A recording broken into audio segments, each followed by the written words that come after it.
Today is a new day to start again. Take each moment one by one and do the best you can. Yesterday doesn't matter, it only serves as a ladder. Tomorrow isn't guaranteed, so make your plans accordingly. Today is a new day to start again. Take each moment one by one and do the best you can. Grand Rising, today is a new day to start again. It is 5/9/2025. Well, I've never done that before. Well, I probably have, but I basically went to bed when I got home from work and I slept the whole time. I have these spider bites on my back and on my elbow, and they're getting better, but man, they have kind of knocked me out. These videos are not near as fun when I'm not on a little weed, but I'll get used to it. Pacers game 3 tonight. We'll see. I could see them getting trounced. They've won the first 2 games on the opponent floor. So now they're back home in Indiana. I don't know. I'm not that excited. I think that they have a really good chance of winning the NBA championship, honestly. But not really sure where I'm at right now. I've had a really bad 2 months in sales at my other... I've relocated now to a different store. But it was a pretty rough run. And I've really questioned myself and my ability to make a living doing this. I think my trip is pretty much set up. That was one thing that was causing me a lot of stress. I wanted to go make sure I made it to my daughter's graduation, and I don't have a lot of money right now because I haven't been doing well in sales. And I haven't found alternative sources of income, which, is on me. But I've been doing these videos, which make me no money. So there you go. I think that's why people look at these and are like. That's how I am in my life, is I say a lot, and I'm saying a bunch of bull crap that means nothing. But to me, it means a lot, so that's why I keep doing it. And I don't really care what you think. I do need to do a full sweep and clean of my house. I've cleaned it pretty good. It's all pretty good, but I really need to, I keep saying I was talking in my video yesterday about if I ran into a girl that I really did want to try to start something with, I could handle maybe a first date, and then I'd have to come home and really deep clean my house. So I really should just deep clean my house so I don't have to worry about that. So I'm going to try to do that over the next day or so. Funny, I have much less to say when I'm not high. Although I'm doing pretty well so far. We're 3 minutes in, and I'm only on my second page. I took a break this morning to scroll through Facebook, which was a big mistake. I used to really love Facebook. It was a big part of my life. There's that again. And likes are big in Facebook. You really enjoy getting likes. If you can get a good 20 or 30 likes on something that you post, you're feeling pretty good about yourself. Some people have so many likes. It's crazy. They get 3,000 friends, and they just post a picture of a squirrel running up a tree, and they get 1,000 likes, and you're like, whoa, that person's really cool. You actually make money in some ways in a lot of different avenues by doing that, but I haven't learned how to do that apparently. My squirrel pictures and my squirrel videos are not near as liked. So anyways, there is a way more good than bad whenever I got into this, because what you see on Facebook a lot too is these people that become born again Christians. It's kind of like what I use Facebook for whenever I quit drinking and smoking. I did this no twisted tea thing where I was really working on showing that I could do it and hold myself accountable. And I think it is important to hold yourself accountable. And sometimes it helps to do that when everybody has seen it. So you basically have to. Otherwise, everybody's like, you're a stupid hypocrite. Seems really unfair, though, when you compare these born-again Christians and how they do their life and their change in their life. Because their life becomes better than it ever was just by saying, I have faith in Jesus, and then following a book. And everybody that already does that is like, yeah, look at this one. But who said life was fair? I'm committed to my message because it is what I am called to bring. And if people don't like it, they really don't have to watch it, and they don't. So if no one hears my message, What good am I doing? I don't know. I've seen men become godly with their women. This is a thing I used to talk about quite a bit with the born-again Christian thing. You would often see it with a man that's went astray from his marriage, and the way that he brings his wife back into his into the marriage is by saying, I'm done with all of this. I'm following Jesus. I'm following the book. I'm going to purify and live in a godly way. And women really like a godly man. So it really, because of the way that Christianity is structured, that basically forgiveness is pretty much the most ultimate thing that you can do, is give forgiveness. I think that it's pretty hard for a woman to be like, well, he's saying he's doing this, and this is what I've always said I wanted him to do. So it really is a strong tool for holding marriages together, for sure. And that's okay. Most people are not a fan of whatever it is that I'm preaching. And I haven't found very many women that really like it either. I'm definitely not. So I'm like in between the bad boy and the good boy. The good boy is really the bad boy that became a good boy. Not always, but that became a born-again Christian. So you get best of both worlds. I mean, that's the best kind of guy you can have. Women like to change men. They like to be the one that no one else could change, but they did. Using God is a big one too. I brought you to Jesus, and Jesus taught you how to live, and now I'm with you. Look at what I did. I do enjoy doing these videos, though. What am I to do? What am I supposed to do with this idea that I came up with, that really came to me in my living and trying to figure out how to deal with my own insecurities and difficulties in life? And I found that it's true. And I really do want to help people, because we tend to spiral into bad things. And then we think that there's only one or two ways out of that. And the people that, so let's say I am a person that is a skeptical person, and everybody keeps telling me to turn to the Bible and turn to Jesus. And I believe what I believe, which is these aren't even really the names, and the Bible isn't even a real thing. It's like a bunch of collections of scriptures that was edited and put together in a particular way by particular people that is supposed to be ordained, maybe by the Pope that we just elected. I don't know what the heck all that is all about. It's not that I don't understand it. It's that no one does. These people that are like, you don't even know what you're talking about. Well, you don't either, dude. You don't either. I can pick apart if you want to talk for a little bit, I'll pick apart everything that you say. And you can do that to me too. That's totally fine. But don't sit there and act like you got the answers because you're holding some book when I'm telling you that book, that's the argument, dude.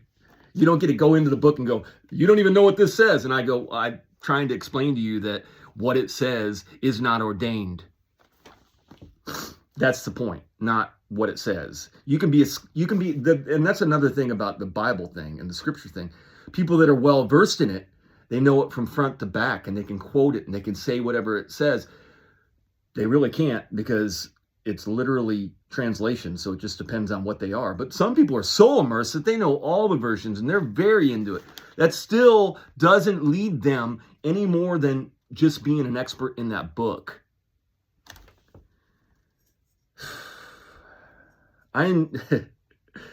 So what I'm going to do moving forward is I'm going to continue working hard at my career.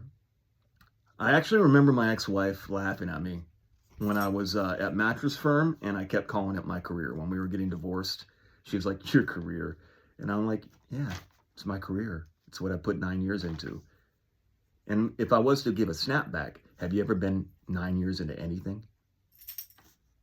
I'd say no, except for our marriage, which you disavowed. That's personal. I shouldn't have done that, but that's the reality of the situation. Is we have commitments that there are reasons to get out of commitments, and we have names and words for things like career. And what is a career? Okay, David, stay off personal. So I am working on my career, even though it's basically an $11 an hour job plus commission, not a really high-end job. It's probably my worst start in a sales job that I've had, like as far as potential. But I think that I can do well with it. I'm trying to think. Like, I've had a couple companies that I worked for where the compensation was a little stronger. I'm trying to think of one that was weaker. And I can't really think of one. So that's kind of where we're at with inflation. And I'm the most talented I've ever been, but I'm making the least amount that I could possibly make. So I am working on my career. I know I can help. I know I can improve. I give it to God. Should I tackle In God We Trust? It's one of the cornerstones of what I would call the Great Deception. Even if you don't believe in God, it is still part of our structure. The Bible and our timeline. Everything is basically pinned to this notion of YHVH as the supreme God. No one above, who you give allegiance to. But there's translations, and God as Elohim is plural. I've seen where they say that everything that they do stretches logic. And when you see stretching in logic, what you see is people misdirecting. Same thing with Lord. Lord is a label. The best God, the God. And then you have the whole idea of Jesus, the Messiah, the Christ, Yeshua. What I would say is the In God We Trust, what basically has happened is land is ours. It all comes down to land and resources.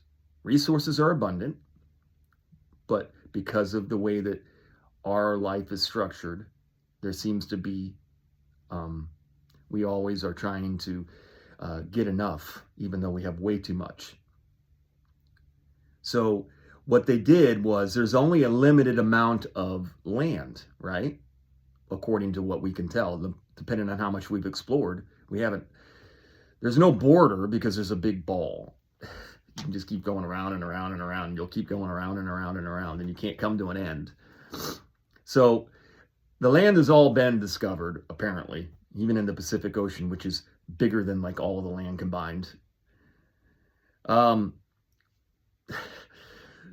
Let's get back to it, though. So what they did, there's only so much land that you can use. So what they did was they tied the land to money.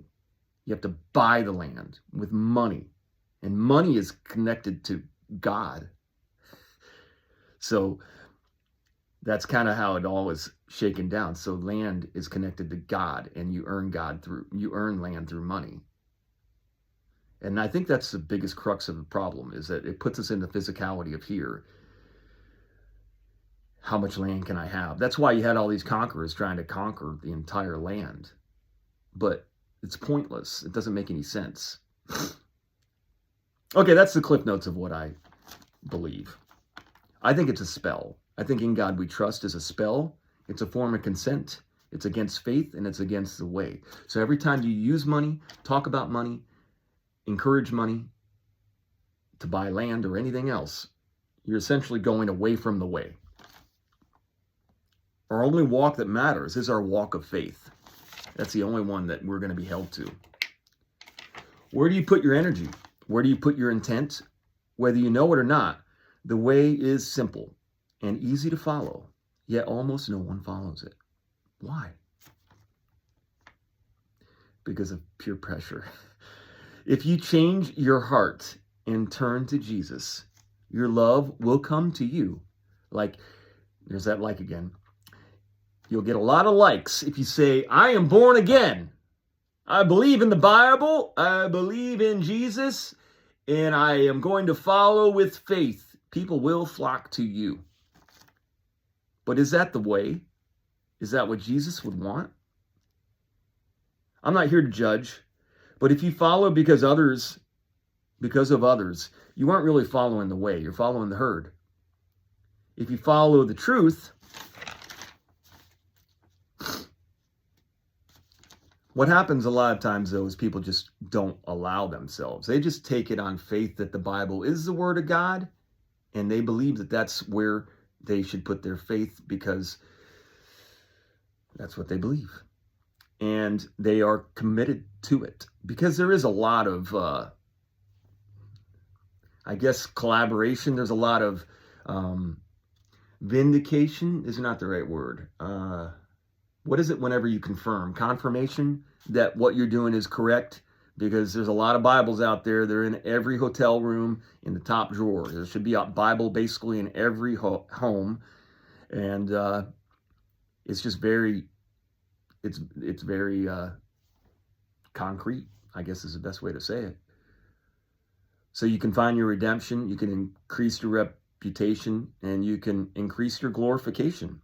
Because people will glorify you in the name of Jesus if you follow in the name of Jesus. And you do that by saying that's what you're doing.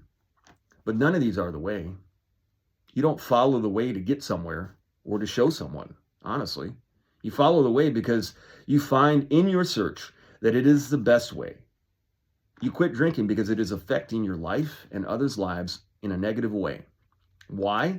Because of your lack of discipline. When following the way, what you realize is you have to be self-accountable and you have to use discipline. Discipline is the most important thing. You be a disciple. If things start to get better as you're being a disciple, it's not your faith, it's your discipline. It's because you are being disciplined that things are getting better for you. And you're not doing the discipline to get the reward of things getting better for you. You're doing it because it's just better. That's just the way it is. You feel better, you do better, you get stronger, and that's how it works. But then,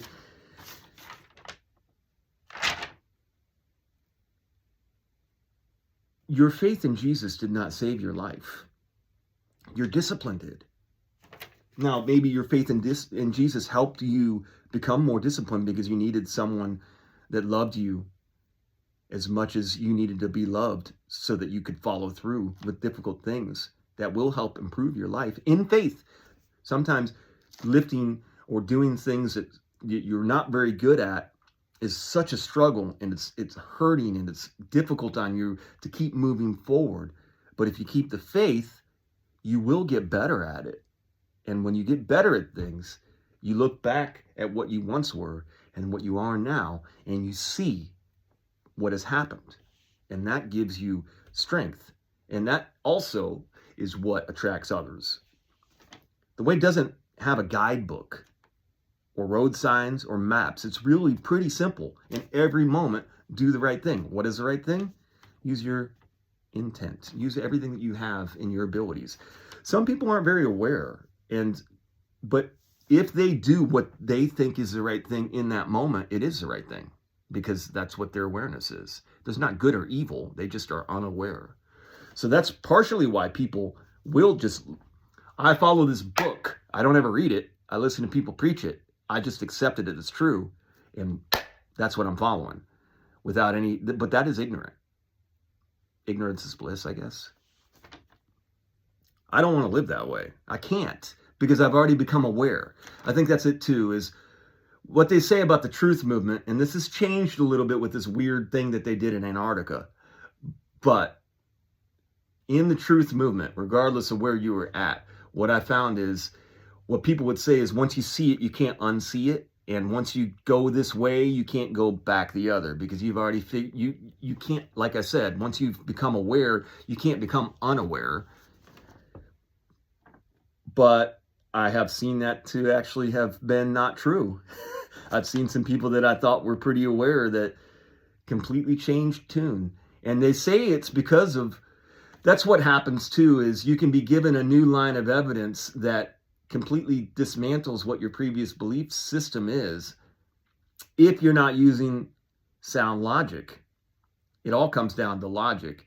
And in reality, you're never going to be able to know for sure on anything that you can't physically touch. And most of the things that we have especially outside of where I don't want to get into what it is that I'm talking about because it just destroys my credibility. But even if you were following a guidebook or roadmaps or a sign, you're still not following the way. If you may be going on the same path as others, but you don't have the same commitment. And there is no reward for following the way. I think that's another big problem with the entire biblical faith. There's pearly gates that you go to as a result of you doing a great job in your life. You go somewhere great, and you get to live eternally in greatness. That sounds awful great. Why wouldn't everybody do that? Following the way does not bring you to salvation. That's important to understand. Being disciplined does not take you to the pearly gates, but it does show you salvation. It shows you heaven on earth, is what I would say. And what they're talking about is the harmony that comes from the kingdom of heaven. It's within us. This is what essentially every ancient text ultimately says. The kingdom of heaven is within all of us. Even in the biblical scriptures, it says that, even though they have been corrupted. And there's a lot of ways you can go with that. I'm not saying we need a new Bible or a new Constitution of the United States of America, a new Jesus, a new In God We Trust. I'm saying we have everything we need to experience heaven on earth, truly. And this is what we should strive for as a society, as a family, as you as a person. So I and you, if we strive for, oh no, I don't have anything. Where's my 9th page? I leave it at 8. We strive for, I just left it. What should we strive for? Following the way, I guess. This is how I left it. Wow. So that's what you do. You take each moment one by one and do the best you can. That's the best thing you can do in life.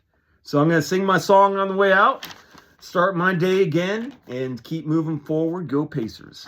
Today is a new day to start again. Take each moment one by one and do the best you can. Yesterday, it doesn't matter. It only serves as a ladder. Tomorrow isn't guaranteed, so make your plans accordingly. Today is a new day to start again. Take each moment one by one and do the best you can. Grand Rising. I'm pretty excited. I slept 12 hours.